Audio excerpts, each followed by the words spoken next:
Hey everyone, welcome back to our channel. In today's video, I'm excited to share with you how to get ChatGPT 4.0 for free in your iPhone or Android device. So, let's dive in. First, you need to install ChatGPT 4.0 app on your device.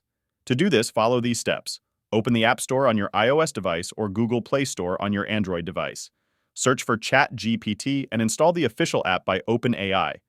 Once the app is installed on your device, open the ChatGPT app and log in using your credentials.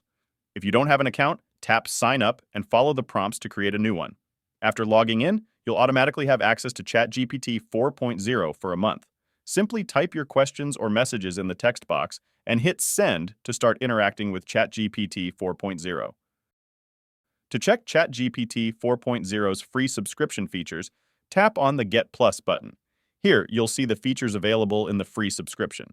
You'll also find an option to upgrade your subscription plan by tapping the Subscribe button at the bottom to pay for additional features. And there you have it. If you found this video helpful, don't forget to like and subscribe to our channel for more YouTube tutorials. Thanks for watching.